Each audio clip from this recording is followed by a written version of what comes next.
മലപ്പുറത്തെ കുട്ടികളെ ഡിവൈഎസ്പി തീവ്രവാദികൾ എന്ന് വിളിച്ച് അപമാനിച്ചെന്ന വാർത്ത വളരെ ഞെട്ടലോടെയാണ് ഞങ്ങൾ മലപ്പുറത്തുകാർ കേട്ടത്. അതുകൊണ്ട് തന്നെയാണ് ഒരു തവണ കൂടി ഞാൻ ഈ ക്യാമറയ്ക്ക് മുന്നിലെത്തുന്നത്. സത്യത്തിൽ എന്താണ് എല്ലാവരും മലപ്പുറത്തിന്റെ നെഞ്ചത്തോട്ട് ഇങ്ങനെ കുതിര കയറുന്നത്? പണ്ടൊരു മുഖ്യമന്ത്രി പറയുകയുണ്ടായി മലപ്പുറത്തെ കുട്ടികൾ റാങ്ക് നേടുന്നത് കോപ്പി അടിച്ചിട്ടാണെന്ന്. ഇപ്പോൾ ഡിവൈഎസ്പി പറയുന്നു മലപ്പുറത്തെ കുട്ടികൾ തീവ്രവാദികളാണെന്ന്. സത്യത്തിൽ മലപ്പുറക്കാരോട് എന്തിനാണ് ഈ ക്രൂരത? ഞങ്ങൾ എന്ത് തെറ്റാണ് ചെയ്തത്? ഞങ്ങളോട് എന്തിനാണ് ഈ തരംതിരിവ്? മലപ്പുറത്തെ കാണണമെങ്കിൽ പാകിസ്ഥാന്റെ ഭൂപടത്തിലേക്കല്ല നോക്കേണ്ടത്, ഇന്ത്യയുടെ ഭൂപടത്തിലേക്കാണ്. കാരണം ഞങ്ങളും ഈ മണ്ണിൽ ജനിച്ചു വളർന്നവരാണ്. മഞ്ഞപ്പിത്തം ബാധിച്ചവനെ കാണുന്നതൊക്കെ മഞ്ഞയായിട്ടേ തോന്നൂ. മലപ്പുറത്തിനെ കുറിച്ച് എന്തെങ്കിലും പറയുന്നതിന് മുമ്പ് മലപ്പുറത്തിനെ കുറിച്ച് കുറച്ചെന്തെങ്കിലും പറഞ്ഞിരിക്കുന്നത് നന്നായിരിക്കും.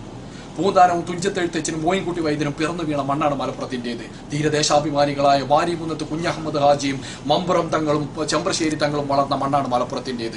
ഹിന്ദുവും മുസൽമാനും ക്രിസ്ത്യാനിയും ഒരുപോലെ സന്തോഷത്തോടെ ജീവിക്കുന്ന മണ്ണാണ് മലപ്പുറത്തിൻ്റെത്. ഓണവും ക്രിസ്മസും പെരുന്നാളും ഒരുപോലെ ആഘോഷിക്കുന്നവരുടെ മണ്ണാണ് മലപ്പുറത്തിൻ്റെത്.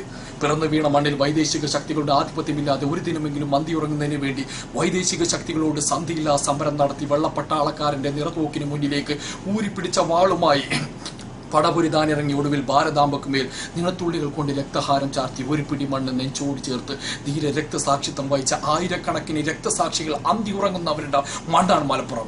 അതുകൊണ്ട് തന്നെ ആരുടെ മുന്നിലും തലയുയർത്തി ചങ്കൂറ്റത്തോടെ പറയാൻ സാധിക്കും, മലപ്പുറത്തുകാരൻ തീവ്രവാദിയല്ല, മലപ്പുറത്തുകാരൻ വർഗീയവാദിയല്ല.